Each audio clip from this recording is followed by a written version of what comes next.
পিরিতি কাঁঠালের আঠা লাগলে পরে ছাড়ে না, সাপে লেউলে প্রেম জমেছে, আয় গো তোরা দেখবি আয় না। কার উদ্দেশ্যে বলছি? টাইটেল আর থাম্বনেল দেখে নিশ্চয়ই তোমরা বুঝে গেছো ভিডিওটা কাকে নিয়ে হতে চলেছে। ভিডিওটা কত ছোট হবে আমি বলতে পারছি না, তবে যতটা পারছি আমি কভার করার চেষ্টা করছি। কাল রাতে ভিডিও করব করতে পারিনি, খুব টায়ার্ড ছিলাম। আর ফিরতেও আমার কালকে রাতে অনেক দেরি হয়েছিল, প্রায় 8টা মতো বেজে গেছিলো। অফিসে অনেক কাজের চাপ ছিল, তো সেই কারণে আমি এসে এতটাই ক্লান্ত ছিলাম যে আর ভিডিও করার মতো এনার্জি ছিল না। তাই ভাবলাম চলো সকালবেলা যতটা পারবো কভার করে তোমাদেরকে ভিডিওটা দিয়ে দেবো। তো চলো ইন্ট্রো দিয়ে নিই। Hey guys, welcome back to my channel. কেমন আছো তোমরা সবাই? আশা করছি তোমরা সবাই খুব ভালো আছো, সুস্থ আছো। তোমাদের ভালোবাসি, ঈশ্বরের আশীর্বাদে আমরা সবাই কিন্তু বেশ ভালো আছি। তো বন্ধুরা, তোমরা একটা ভিডিও পেয়েছো ম্যান্ডির তরফ থেকে। ম্যান্ডি বলেছে যে তার স্মৃতি সে ধরে রাখতে চায়। ফোনটা কি বলতো, ভরে ভরে ভরে ভরে না একটা সময় পুরো স্পেসটাই শেষ হয়ে যায়, যেমন কি আমার পুরনো ফোনটাতে হয়েছে। এমন কিছু জিনিস আছে যেগুলো আমি ডিলিট করতে পারিনি, সে কারণে কিন্তু আমাকে এই নতুন ফোনটা কিনতে হয়েছিল শুধুমাত্র ব্লগিংয়ের জন্য। যদি আমি ভিডিও না করতাম তাহলে কিন্তু আমার কোনো ফোনের দরকার ছিল না, ওই ফোনটাতেই আমার সুন্দর ফটো ওঠে, সব কিছুই আমার হয়ে যাচ্ছিল। কিন্তু যেহেতু একটা বড় ভিডিও করার জন্য অনেকটা স্পেস লাগে, তো সেই কারণে আমাকে কিন্তু এই ফোনটা নিতে হয়েছে। আর ভালোই হয়েছে, এটাতে আমার সোশ্যাল যে সমস্ত আমার অ্যাকাউন্ট সেগুলো সব এটাতে করে নিয়েছি। আর ওই ফোনটা অনেকটা ফ্রি হয়ে গেছে, আর ওটাতে আমার খালি অফিসিয়াল আমি কাজগুলো করে থাকি। তো বন্ধুরা, তো সেই রকমই ম্যান্ডির গ্যালারি কিন্তু ভরে গেছে। তাই সে তার সুন্দর মুহূর্ত বা সুন্দর স্মৃতিগুলো ডিলিট করতে পারেনি। পয়সাও তো অনেক রয়েছে। ম্যান্ডি অ্যাকচুয়ালি ফালতু টাকা না অনেক নষ্ট করে, অনেক অনেক নষ্ট করে। আর সেটারই প্রমাণ তোমাদেরকে আমি দেবো। অ্যাকচুয়ালি দাঁড়িয়ে দাঁড়িয়ে ভিডিও করতে না খুব কষ্ট হয়, এইভাবে হেলান দিয়ে কৃষ্ণের মতো বসে ভিডিও করতে খুব ভালো লাগে। হ্যাঁ, এরকম বসে থাকে না, এরকম হাত মাথায় হাত রেখে এরকম করে সাপের সাপের ওপর, তাই না, এমনি করে বসে থাকে ঠাকুর। তো যাই হোক, ঠাকুরকে হাসি করছি না, বললাম আর কি, উদাহরণ দিলাম। তো যাই হোক, চলো উঠে বসলাম। তো যেটা বলছিলাম সেটা হচ্ছে যে ম্যান্ডি টাকার অপচয় খুব করে। ওর কি, ও ঠিক আছে 500 টাকা কোনো ব্যাপার না, ওর ঠিক আছে, এটা এই ফটোগুলো বের করতে 1000 টাকা লাগবে, ওর ঠিক আছে দিয়ে দেবো। কেন কি, মাস গেলে কম খাটনি করে, কম খাটনি বললে ভুল হবে, 5% এনার্জি লাগিয়ে 5% কষ্ট করে একটা 100% টাকা কিন্তু ওরা ইনকাম করে প্রতি মাসে। তো সেই কারণে ওদের কাছে 500-1000 টাকা বের করা সেটা কিন্তু কোনো বড় ব্যাপার না, ঠিক আছে। আর যারা ধরো প্রতিনিয়ত বাইরে কাজ করতে যাচ্ছে, সে টিচার হোক বা অ্যাডভোকেট হোক বা ডাক্তার হোক বা কোনো নন গভর্নমেন্ট এমপ্লয়ি হোক, প্রাইভেট, আমার মতো সকাল হলেই বেরোতে হবে ব্যাগ টেঙে, সকালবেলা চোখটা খুললেই একটা মাথার মধ্যে ঘোরে যে না, এত টাইমের মধ্যে আমাকে সব কিছু ঘরে রান্নাবান্না করে রেডি করে আমাকে রেডি হয়ে কিন্তু বেরিয়ে যেতে হবে, আর সে আসবো রাত্রি 7টা-8টার সময়। তো এই এই ধরনের যে সমস্ত মানুষ কাজ করে, সেটা কিন্তু সবার ক্ষেত্রে, যারা ধরো লেবারের কাজ করে আমি তাদের কথাও বলছি। আমি বোঝাতে চাইছি যে সমস্ত মানুষগুলো 8 ঘন্টা 9 ঘন্টা বাইরে কাটায়, বাইরে সময় দেয়। 9 ঘন্টা তো নয়, 8 ঘন্টা তো ডিউটিই থাকে, 10 ঘন্টা আমরা বাইরে থাকি। ধরো এই 9:30টার সময় বেরোবো, বাড়ি ফিরবো 7:30টার সময়। এবার তোমরা টাইমটা কাউন্ট করে নাও কতক্ষণ হচ্ছে। তো অতটা সময় যারা বাইরে কাটায়, বাইরে থাকে, তো তাদের যে কষ্টের টাকা, সে যে কোনো পোস্টে চাকরি করুক, সরকারি হোক বেসরকারি হোক, লেবার হোক, ঠিক আছে, কারো বাড়িতে রান্না করতে যায়, বাচ্চা সামলাতে যায়, আয়া হোক, সে যাই হোক না কেন, তো তাদের টাকার একটা দেখবে, তারা টাকা খরচা করার আগে না ভাবে যে যতটা আমার নিডস, যতটা আমার প্রয়োজন আমি ততটাই করব, তার বেশি করব না, এরকম একটা মেন্টালিটি কাজ করে। আর যে সমস্ত টাকা খুব কি বলে আরামের সাথে ইনকাম করা যায়, আরামটা কীরকম, এই শুয়ে আছি, বসছি, খাচ্ছি, হ্যাঁ, ঘুমাচ্ছি, যখন মন যাচ্ছে ক্যামেরা অন করছি না, যে সমস্ত ব্লগার্স লাইফ, ঠিক আছে। একটা সময় ব্লগাররা কষ্ট করেছে, যে সমস্ত ব্লগার কি বলবো, খুব খেটে উঠেছে, খুব নাচ করছে, হ্যাঁ, তারপরে বিভিন্ন ধরনের ভিডিও করেছে, প্র্যাঙ্ক ভিডিও করেছে, হ্যাঁ, ফ্যাশন না জানে কোথায় কোথায় গিয়ে ভিখারি সেজে কে চা বিক্রি করে অনেক কিছু করেছে। যে সমস্ত ব্লগারদের এজ, আমি যাদের কথা বলছি, এজ বললে ভুল হবে, আমি কিছু কম বয়সী ব্লগারদের কথা বলছি, যেমন কিনা ধরো এই দুষ্টু, তারপরে ওইদিকে ওইদিকে আমাদের রিয়াদি রয়েছে, রিয়া, ঠিক আছে, দিদি বললে ভুল হবে, সবাই দিদি বলে তাই দিদি বললাম, আমার থেকে অনেক ছোট রিয়া। তারপরে ওইদিকে রয়েছে রাখি, ঠিক আছে, এরা প্রচুর খেটে কিন্তু উঠেছে। এরা একটা সময় টিকটকে ঘন্টার পর ঘন্টা সেজে গুজে ভাই ভিডিওর পর ভিডিও করেই যেত। তো ওই জন্য ওরা এসছে যখন ওয়াইটিতে, তখন ওদের দাঁড়াতে বেশিক্ষণ সময় লাগেনি, তারপরেও কিন্তু বিভিন্ন নতুন নতুন কন্টেন্ট আমাদেরকে কিন্তু দিয়েছে এরা। কিন্তু এই যে সমস্ত ভ্লগার, মানে ওই লকডাউনের সময় হাঁড়িতে ভাত নেই, টিনে মুড়ি নেই, বাচ্চার দুধের ডাব্বায় দুধ নেই, এই সমস্ত খালি হাঁড়ি ডাব্বা মুড়ির টিন দেখিয়ে ভিডিও করেছে, তো তারাও আজকের ডেটে ভাইরাল হয়েছে এবং আজকে তারা একটা জায়গায় পৌঁছে গেছে। তো তাদের অত কষ্ট হয়নি, কেন কি ঘরে হাঁড়িতে ভাত নাই, বাবা হাঁড়ি খুলবো দেখিয়ে দেবো, দেখো আমার হাঁড়িতে ভাত নেই। তো তার জন্য তো আর তাকে বিভিন্ন জায়গায় ছুটে ছুটে ভিডিও করতে হয়নি, তাই না? হ্যাঁ, তারপর সে যখন ভাইরাল হয়েছে, একটা সময় খেটেছে, তার দারিদ্রটাকে তুলে ধরেছে, 2, 3, 4টে ভিডিও এরকম কিন্তু আমরা পেয়েছি ভ্লগারদের কাছ থেকে। এই যেমন ধরো ম্যান্ডিস, আচ্ছা, তারপরে ওইদিকে আমাদের রয়েছে দাদা দিদি, সাধন সাথী দিদি, তো ওরা এই সমস্ত দারিদ্রটাকে তুলে ধরে 1-2টো কিন্তু আমাদেরকে কি বলবো সিনেমেটিক শ্যুটে 2-3টে ভিডিও আমাদেরকে দিয়েছে। তার আগে প্রচুর প্র্যাঙ্ক ভিডিও, আর বেশিরভাগ কিন্তু ওদের শুরুয়াত, মানে ওদের যে ভিত, সেই ভিতটা কিন্তু দারিদ্রতা, হাঁড়িতে চাল নেই। দেখো গাইস, আজকে হাঁড়িতে চাল নেই, আমরা কি খাবো বসে আছে ভাবছি। আমার একটা আংটি ছিল, বিক্রি করে দিয়ে বর ফোন কিনে এনে দিয়েছে ভ্লগিং করার জন্য। তো এই সমস্তগুলোই কিন্তু আমরা দেখেছি। তো এতগুলো কথা এই জন্য বলছি, আজকে অনেক কিছু কথা বলবো, একটা কথা বলতে গেলে অনেক কথা কিন্তু বলতে হয়। তো এই ম্যান্ডিস, আমরা এখন কি করি, আমরা যেহেতু সোশ্যালে রয়েছি, সোশ্যাল মিডিয়ার যুগ এটা, আমরা আমাদের স্মৃতিগুলোকে এফবিতে ছেড়ে রাখি, আমরা ইনস্টাগ্রামে ছেড়ে দিই, ঠিক আছে, এখন ওয়াইটি করে ওয়াইটিতেও 1-2টো ফটো ছেড়ে রাখি স্মৃতি হিসেবে। কিন্তু সত্যিকারের আমি মানি যে ফেসবুক মানে ইনস্টাগ্রাম হয়তো হ্যাক হয়ে যাবে, ডিলিট হয়ে যাবে, বা ইউটিউব হয়তো কোনো দিন আমার চ্যানেলটা চলে যাবে, কিন্তু ফেসবুকটা কি বলতো, মানুষ নিজের একটা ডায়েরি হিসেবে ইউজ করে। তার সুখ দুঃখ, তার ভালো লাগা ভালোবাসা, তার স্মৃতি, সব কিছু কিন্তু ফেসবুক কিন্তু সবার আগে থেকে এবং অনেক পুরনো, বহু পুরনো। তো ফেসবুকে মানুষ কিন্তু ফটো ছেড়ে রাখে। তাছাড়া আজকাল তো আমরা ব্যাকআপ দিয়ে রাখলেও মেল আইডিতেও কিন্তু আমাদের সমস্ত ফটো ভিডিও কিন্তু থেকে যায়। তো যেহেতু আছেই, বরের তো আছেই ল্যাপটপ, তো সেখানেও কিন্তু প্রচুরভাবে ডিভাইসের মাধ্যমে রাখা যায়। কিন্তু ওই যে একটা বিষয় আছে না, যে আমার কাছে অর্থ আছে, আমি অ্যালবাম বানিয়ে রাখবো, এটা ভালো কথা, অ্যালবাম বানিয়ে রেখেছে, খুবই ভালো কথা।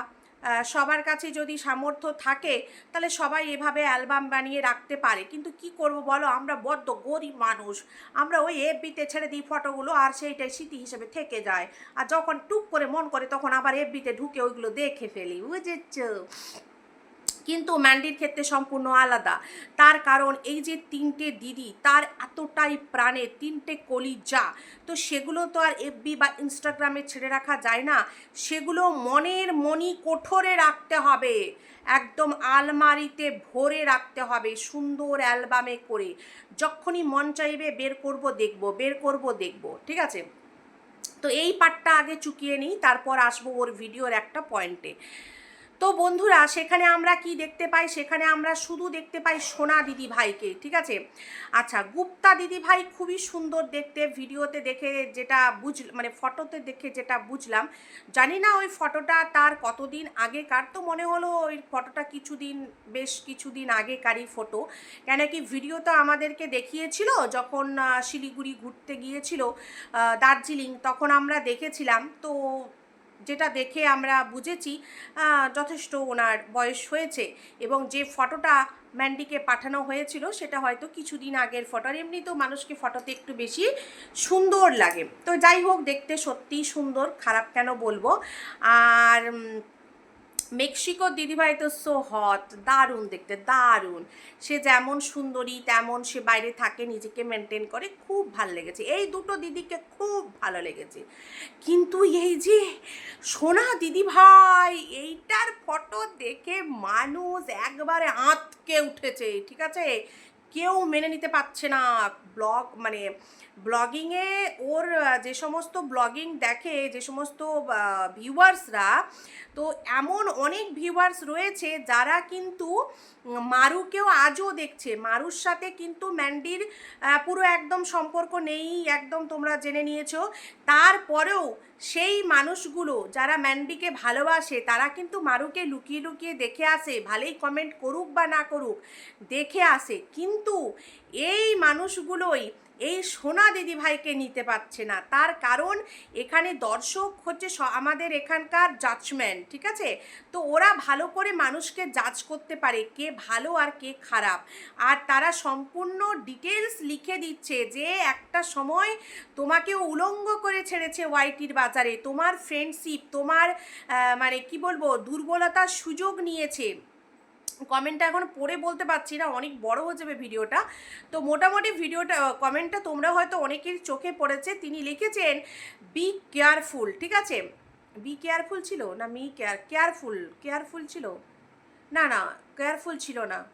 তুমি যদি কমফোর্টেবল হও তাহলে তুমি সোনা দিদিভাইয়ের সাথে সম্পর্ক রাখতে পারো, আদারওয়াইজ তুমি কিন্তু কেয়ারফুলি থাকবে। তার কারণ একটা সময়, আমি তোমাদেরকে বাংলায় বলছি, একটা সময় এই মানুষ তোমার দুর্বলতার সুযোগ নিয়ে তোমার সঙ্গে ফ্রেন্ডশিপ করে তোমার মনের সমস্ত খবর নিয়ে সোশ্যাল মিডিয়াতে কিন্তু বেচে খেয়েছে। আর এটা কিন্তু সবাই বলবে, তাই না? প্রত্যেকটা মানুষই বলবে। কেন কি কোনো মানুষের বাড়িতে গিয়ে খেয়ে তাদের আদর যত্ন করে নিয়ে আসার পর এই খাটে বসে ভাই তার পিন্ডি চটকাতে আমি অন্তত পারবো না, যেটা কি না এখন মারুকে নিয়ে করছে। তোমরা সবাই জানো মারুর ঘরে গিয়ে খেয়ে দিয়ে সব কিছু করে এসে এখন তার পিন্ডি চটকাচ্ছে। আচ্ছা, একটা সময় ম্যান্ডিসকে কিভাবে খেয়েছে সেটাও তোমরা জানো, সেটা কিন্তু গীতা আন্টি ভিডিও শুরুতেই বলে দিয়েছে যে বাবা ম্যান্ডিকে তো খুলে রেখে দিয়েছিস, থাক থাক এইভাবেই মিলেমিশে থাক। তো যাই হোক, তো সেই সোনা দিদিভাই এখন হয়েছে নয়নের মণি। ওই যে বলে না সাপে লেউলের মিলন, ওই যে প্রথমে ইন্ট্রোটা দিলাম, সাপে লেউলের মিলন হয়েছে, দেখবি যদি আয়। এটা কাকে ডাকছে? মারুকে। এটা মারুকে ডাকছে যে দেখ আমরা দুই বোনে কিভাবে গদ ভাব রেখেছি, আবার দুই বোনে একটা বড় ট্রিপের প্ল্যান করেছি, এখন বলবো না, চুপ, যখন যাব তখন তোমরা সারপ্রাইজ হয়ে যাবে, ঠিক আছে? তো সেই জন্য এখন একদম গদ ভাব রেখেছে। কিছুদিন পরে ঘুরতে যেতে হবে, ঘুরতে যেতে হবে তো সোনা দিদিভাইয়ের সাথে। আর সোনা দিদিভাই ভাবছে বাবা এটাই আমার চান্স, লে লুটে নে। মানে কি টাকা পয়সা না, না ভিউজ, ভালোবাসা, একটা বড় ভ্লগারের ভালোবাসা সবাই পেতে চায়, সবাই। তাই জন্য তো সবাই এত ছুটে, বিশ্বাস করো সবাই পেতে চায়। এই যে তার চ্যানেলটা, তার ব্লগ চ্যানেলটা দেখেছিলে কি অবস্থায় পড়েছিল? মানে 10-এ গিয়ে পড়েছিল না 12-তে গিয়ে পড়েছিল, তারপরে সে কান্নাকাটি করে ভাড়া বাড়িতে গিয়ে আরেকটু বাড়ালো। তারপরে যখন থেকে এই সোনা বনুর সাথে গদ ভাত এবং পজিটিভ ভিডিও শুরু করলো, তখন আবার ম্যান্ডির যে সমস্ত ভিউয়ার্স ভালোবাসে ম্যান্ডিকে, তারা আবার এসে একটু এর চ্যানেলে উকি ঝুঁকি দেওয়া শুরু করলো। দিতেই 20,000-এর পাশাপাশি চ্যানেলটা কিন্তু ক্রস করে গেছে। আমি যখন দেখেছিলাম 20 মনে হয় ক্রস করে গেছে, হ্যাঁ করে গেছে। তো এটাই, এই ভালোবাসাটা পাওয়ার জন্যই তো এত চাটাচাটি, মানে এক হাত জিভ বের করে মানে ম্যান্ডি এখন যেখানটা বলবে সেখানটাই চেটে দেবে। সোনা দিদিভাইয়ের এমন একটা অবস্থা হয়ে গেছে। কারণ এই বুদ্ধিটা দিয়েছে কিন্তু ওই দুই দিদিভাই, মানে যেই দুই দিদিভাই আমরা দেখতে পাই না, শুধু আমরা চোখে দেখি, মানে ওদের ফটো, আর কানে শুনি ওদের কথা, আর কমেন্টে পড়ি ওদের কথা। তো সেই দুই দিদিভাই অ্যাকচুয়ালি ম্যান্ডিকে বুদ্ধি দিয়েছে যে তুই যদি সোশ্যাল মিডিয়াতে বাঁচতে চাস, তুই যদি সোশ্যাল মিডিয়াতে কাপড় পরে থাকতে চাস, তোর কাপড় না টেনে কেউ খুলে ফেলুক, এটা যদি তুই চাস বোন, তাহলে ওই সোনা দিদির সাথে তুই একদম মাখো সম্পর্ক রাখবি, একদম মাখো। কেন কি পুরো ওয়াইটির বাজারে কারো ক্ষমতা নেই তোর কাপড় খোলার, ঠিক আছে? সবাই টুকটাক এমনি বলবে এই মানে তুই লবি, এই ম্যান্ডি তুই হচ্ছে কি লোকের জন্য গিফট দিস না, এই ম্যান্ডি তুই হচ্ছে টাকা নষ্ট করিস, অপচয় করিস, কিন্তু তোর কাপড় খোলার ক্ষমতা কারো নেই। কাপড় যদি খুলতে পারে তাহলে ওই সোনা দিদিভাই। তো সোনা দিদিভাইয়ের সঙ্গে সেই জন্য এত গদ ভাব। আর তারপরে রয়েছে টার্গেটে হচ্ছে মারুকে তো দেখাতেই হবে, দেখো আমাদের কেমন পিরিত জমেছে, তোমাকে থু করে ফিকে দিয়েছি একবারে। গ্যালারিতে কোথাও মারু নেই, ঠিক আছে, কোথাও নেই। এটা দেখানো হচ্ছে মারুকে, দেখো আমার ভালোবাসার স্মৃতি আমি সব সযত্নে রেখে দিলাম, তোকে চল ফট করে দিয়েছি, ঠিক আছে, চল ফট, মারু একদম ফট, ঠিক আছে। আচ্ছা এটা গেল, এবার চলে আসবো একটা কথায়। আচ্ছা, এত বাইরের দিদিরা প্রিয়জন হয়ে গেল, নিজের বাড়ির বোনটা প্রিয় কেন হলো না? মানে আমি ওর ননদের কথা বলছি। আমি ভিডিওটা কিন্তু স্লোভাবেই দেখেছিলাম, কিন্তু ননদের ফটো কিন্তু কোথাও দেখতে পাইনি বন্ধুরা। আমি যদি ভুল হয়ে থাকি তোমরা আমাকে কমেন্ট করে জানিও। তো ননদের বা নন্দায়ের কোথাও কিন্তু ফটো দেখতে পাইনি। তারা তো ফ্যামিলি মেম্বার, তাদের ফটো তো আগে রাখা দরকার অ্যালবামে। তুমি তোমার স্মৃতি হিসেবে সবাইকে ধরে রাখছো, বাইরের মানুষকে ধরে রাখছো, ঘরের মানুষ কোথায় গেল? তারপরে ছোটো মা, তোমার ম্যান্ডির সব থেকে খারাপ সময়ের সাথী ছিল হচ্ছে ছোটো মা। মানে ওয়াইটিতে আসার আগে যে দুঃখ দুর্দশা জীর্ণ সংসার, অভাব অনটন, তখন কিন্তু ছিল ছোটো মা। তো সেই ছোটো মাও নেই। অ্যাকচুয়ালি মান্ডি এইরকমই, ওর সঙ্গে যখন যার গদগদ থাকে ও তখন তাকে মনে রাখে, পুরনো দিনের কথা ভুলে যায়। এটা গেল। এবার চলে আসি, টিচার আসবে না, ইংলিশ টিচার পড়াতে আসবে না। অনেকেই বলেছে তোমার কুকর্মের কথা শুনেছে বা জানে, সেই কারণে পড়াতে আসেনি। তো আমি এটা বলবো যে কুকর্মের কথা না শুনলেও হতে পারে এটা জেনেছে যে ম্যান্ডি একজন ব্লগার, তো সেই কারণে সে জানে যে ব্লগার মানেই সালা আজ নেই তো কাল আমার থোবড়া তো এ দেখাবে। তো সেই কারণেই সে কিন্তু হতে পারে যে ওটা স্কিপ করে গেছে, যে না আমি ওই বাড়ি পড়াবো না। তার কারণ দেখো সবাই এরকমভাবে ক্যামেরার সামনে হে হে এরকম দাঁত কেলাতে পারে না, কেউ আসতে চায় না। খুব কম মানুষই ক্যামেরা ফ্রেন্ডলি হয়, যে ঠিক আছে চলো ক্যামেরা অন করলে হ্যালো গাইস বলে দেয়, হ্যাঁ হাই বলে দেয়, কিন্তু এটা সবাই পারে না। তো সেই কারণটাও হতে পারে টিচার না আসার। তো যাই হোক, ভিডিওটা ছোটোর উপরে কমপ্লিট করলাম। সবাই ভালো থেকো, সুস্থ থেকো, দেখা হচ্ছে নতুন একটি ভিডিওর সঙ্গে। ততক্ষণের জন্য সবাইকে টাটা।